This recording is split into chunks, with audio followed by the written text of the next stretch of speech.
আশা করি আল্লাহর রহমতে প্রত্যেকে খুবই ভালো আছো। আজকে তোমাদের এই রসায়ন বোর্ড বইয়ের 272 নাম্বার পেজে অ্যালকেনের যে ধর্মের পর্বটুকু রয়েছে একদম নিচের পাশে দেখবা যে ভৌত ধর্ম এবং রাসায়নিক ধর্ম, এই পর্বটুকু নিয়ে কথা বলবো এবং চেষ্টা করব খুব কম সময়ের মধ্যে আমরা এই জিনিসটা থেকে কিরকম প্রশ্ন মানে বিগত বছরে এসেছিল, তোমাদের সময়ও কিরকম আসতে পারে এটা নিয়ে আলোচনা করবো। আমরা মোটামুটি 5টা এমসিকিউ সলভ করবো আজকের ক্লাসে ইনশাআল্লাহ।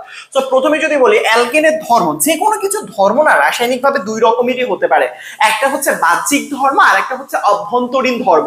যেমন আমি বাহ্যিক ভাবে কিরকম দেখতে এবং আমার ভিতরে যে ফুসফুস রয়েছে, হৃৎপিণ্ড রয়েছে, অথবা ভিতরের যে মগজ রয়েছে বা ভিতরের যে রক্ত রয়েছে, এগুলোর আসলে বৈশিষ্ট্য কিরকম, আমার বৈশিষ্ট্য এটার মধ্যে একটা পড়ে। আর একটা হচ্ছে আমি বাহির দিক থেকে আসলে দেখতে কেমন। তাহলে আমার বৈশিষ্ট্য কত ভাবে দেখতে পারি? দুই ভাবে দেখতে পারি। একটা হচ্ছে বাহ্যিক ভাবে, ওই বাহ্যিক বৈশিষ্ট্যটাকে বলা হয় ভৌত ধর্ম। কোনো একটা যৌগের বাহ্যিক বৈশিষ্ট্য, অর্থাৎ এটা কি গ্যাস নাকি তরল নাকি সলিড নাকি লিকুইড, এইটা নির্ভর করে আসলে কিসের উপর বলতো বাবা? ভৌত ধর্মের উপর। তার মানে আমরা কি বলতে পারি?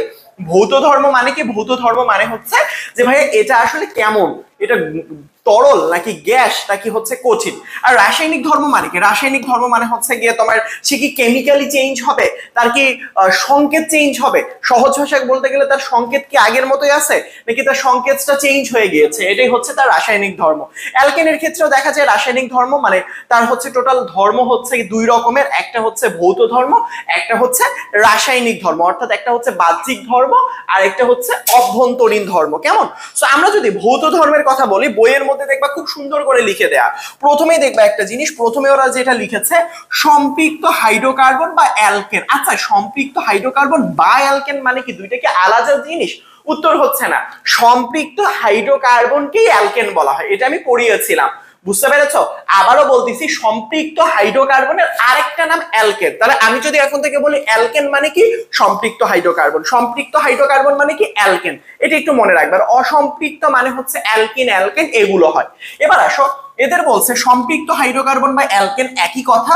এদের গলনাঙ্ক, এদের স্ফুটনাঙ্ক এবং এদের ভৌত অবস্থায় কার্বন সংখ্যার উপর এটা নির্ভর করে। অর্থাৎ কোনো একটা অ্যালকেন কত তাপমাত্রায় গলে যাবে, কত তাপমাত্রায় কঠিন হয়ে যাবে, কত তাপমাত্রায় এটা বাষ্পীভূত হয়ে উড়ে যাবে, এটা ডিপেন্ড করে অ্যালকেনের কার্বন সংখ্যার উপর। অর্থাৎ একটা জিনিস ভালো করে খেয়াল করো, অ্যালকেনের কার্বন সংখ্যা ধরো, এখানের মধ্যে আমরা অ্যালকেন মানে কি, ধরো C6H14, এটা একটা অ্যালকেন। কিভাবে বুঝলাম ভাইয়া? আমরা অ্যালকেনের সাধারণ সংকেত পড়েছিলাম না, কার্বন সংখ্যা যতটা হয় হাইড্রোজেনের সংখ্যা 2 গুণের থেকে 2 বেশি হয়। এভাবে আমরা অ্যালকেন গুলো চিনতে পারি। এখন এই যে অ্যালকেনের যে কার্বন সংখ্যা, অর্থাৎ এখানে কার্বন সংখ্যা হতে পারে 6টা, এন এর মান হতে পারে 7, 8, 9, 10, 1, 2, 3, 4, যে কোনো কিছু হতে পারে। তো এই যে এন এর সংখ্যা, এটার উপর ডিপেন্ড করে আসলে অ্যালকেনটার গলনাঙ্ক কত হবে, স্ফুটনাঙ্ক কত হবে, এটা ডিপেন্ড করে। হতে পারে কার্বনের সংখ্যা ধরো 2টা, হাইড্রোজেনের সংখ্যা 6টা, এই ক্ষেত্রে তার যে অবস্থা এটা ধরো হচ্ছে গ্যাস হয়ে গেল, ধরে নিলাম এই যৌগটা গ্যাস। আবার দেখো C10H22, অর্থাৎ এটাও একটা অ্যালকেন, কিন্তু এই অ্যালকেনটা দেখো কার্বন সংখ্যা কত। দেখো ভাইয়া, প্রথম অ্যালকেনের কার্বনের সংখ্যা ছিল 2, পরের অ্যালকেনের কার্বনের সংখ্যা হলো 10। দুইটার ভৌত অবস্থা চেঞ্জ হয়ে যাবে, হয়তো বা এটা গ্যাস এটা তরল হয়ে যাবে। বাট কোনটা কি এটা কিভাবে বুঝবো? এটা মুখস্থ করার জন্য সুন্দর কিছু মান দিয়ে দিয়েছে তোমাদের বইয়ের মধ্যে, খুবই ইম্পর্টেন্ট। এই যে দেখো, এইটাই বলছিল কার্বনের সংখ্যার যদি কখনো পরিবর্তন হয়, ভৌত অবস্থাটারও কি হয়ে যাবে? পরিবর্তন হয়ে যাবে। অর্থাৎ এখানে যদি কার্বনের সংখ্যা 2 এর জায়গায় 3 হয়ে যায় বা 4 হয়ে যায়, এভাবে আসলে এই কার্বন সংখ্যার উপর ভিত্তি করে আসলে এর ভৌত অবস্থাটা পরিবর্তন হয়। কিরকম দেখো, আমি তোমাকে বলি, দেখো একটু মনোযোগ দিয়ে খেয়াল করো বাবা। এখানের মধ্যে কার্বনের সংখ্যা যদি 1 থেকে 4 এর মধ্যে থাকে, তাহলে সেই অ্যালকেন গুলো আসলে গ্যাসীয় হয়। কিরকম? ধরো হচ্ছে CH4, এখানে কার্বন সংখ্যা 1টা। তারপর C2H6, এখানে 2টা। তারপর হচ্ছে C3H8, এখানে কার্বন সংখ্যা 3টা। C4H10, এই যে প্রথম যে কার্বন গুলো দেখলা, কার্বন সংখ্যা 1টা, 2টা, 3টা, 4টা, মানে মিথেন, ইথেন, প্রোপেন, বিউটেন, এই সবগুলো আসলে কি? গ্যাসীয়। তার মানে অ্যালকেনে যদি কার্বন সংখ্যা 1 থেকে 4 পর্যন্ত দেখতে পাই, তাহলে চোখ বন্ধ করে বলবো সেগুলো আসলে গ্যাসীয় অবস্থায় আছে। 5 থেকে যদি 15 পর্যন্ত দেখি, তাহলে ওই অ্যালকেনটা তরল অবস্থায় আছে। যেমন আমি ধরো 5 থেকে 15-র মধ্যে ধরো 7ও তো পড়ে, ধরো C7H16, অথবা ধরো C10H22, অর্থাৎ এইগুলো কি? 5 থেকে 15-র মধ্যে পড়তেছে না, যার কারণে এই 5 থেকে 15-র মধ্যে যত কার্বন সংখ্যা পড়ুক না কেন সবগুলো অ্যালকেন কি হয়ে যাবে, তরল হয়ে যাবে। আবার খুবই গুরুত্বপূর্ণ কথা, সেটা হচ্ছে 16-র বেশি হয়ে গেলে সেই অ্যালকেন গুলো আবার কঠিন হয়ে যায়। কিরকম ভাইয়া, আসলে দেখো যদি এরকম হয় C16 H34, অর্থাৎ এই যে দেখো 16 থেকে বেশি মানে হচ্ছে 16 থেকে শুরু করে তার মানে কার্বন সংখ্যা 16 হলে সেটা হচ্ছে কঠিন হয়ে যাবে, সেটার ভৌত অবস্থাটা কঠিন। আবারও দেখো এখানের মধ্যে ধরো ধরো হচ্ছে 17, H হচ্ছে 36, এটাও একটা অ্যালকেন। কিভাবে বুঝছি, কার্বন সংখ্যা যতগুলো ছিল হাইড্রোজেনের সংখ্যা প্রথমে দ্বিগুণ করছি, তারপরে 2 বাড়িয়েছে, অর্থাৎ 17 দুগুণ 34, তার সাথে 2 যোগ করলে হয় 36। তার মানে এইটা কি 16-র থেকে বেশি না কার্বন সংখ্যা, তার মানে এই সকল যৌগ কি হবে, কঠিন হবে। সুতরাং এই জিনিসটা খুবই গুরুত্বপূর্ণ এমসিকিউ পরীক্ষার জন্য। এবার দেখো এখানের মধ্যে নিচের ভৌত অবস্থায় কঠিন কোনটা খুঁজে বের করো তো। আমি কোন শর্তে কঠিন বলেছিলাম একটু কমেন্টের মধ্যে জানিয়ে দাও দেখি কোনটা কঠিন।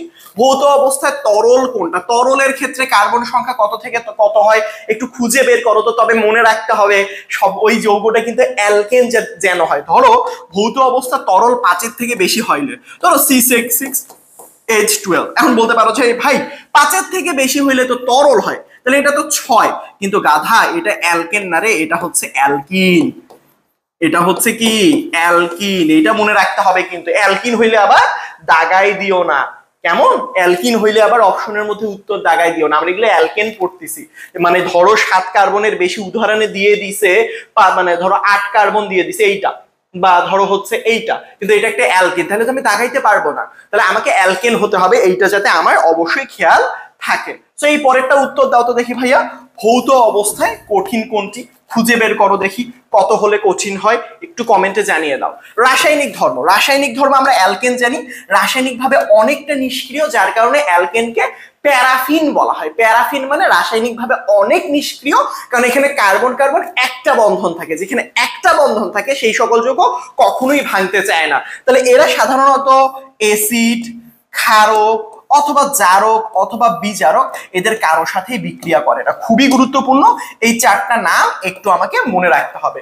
একই তো এরা রাসায়নিকভাবে নিষ্ক্রিয়, 2 হচ্ছে এরা অ্যাসিড, ক্ষারক, জারক, বিজারক, কারো সাথে বিক্রিয়া করে না। অ্যাসিড, ক্ষারক, জারক, বিজারক, অ্যাসিড, ক্ষারক, জারক, বিজারক, কারো সাথে বিক্রিয়া করে না আসলে তারা। তো নিচের কোনটা রাসায়নিকভাবে অনেক নিষ্ক্রিয়, বলতো কোনটা অনেক নিষ্ক্রিয়, একটু আগেই আমরা পড়লাম। তারপরেরটা দেখো, অ্যালকেন সমূহ বিক্রিয়া করে না কার সাথে, ক্ষারক, অ্যাসিড, জারক, বিজারক, নাকি সবগুলো। একটু কমেন্টের মধ্যে জানিয়ে দাও তো যে আসলে কার সাথে সে বিক্রিয়া করে না।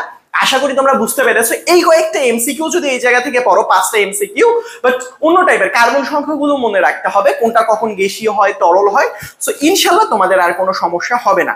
যারা এখন আমার ইউটিউব চ্যানেলটা সাবস্ক্রাইব করোনি অবশ্যই সাবস্ক্রাইব করতে ভুলবা না, কারণ এই জায়গায় সবথেকে আগে আমার ভিডিওগুলো আপলোড হয়। সবাই ভালো থাকবা, আসসালামু আলাইকুম।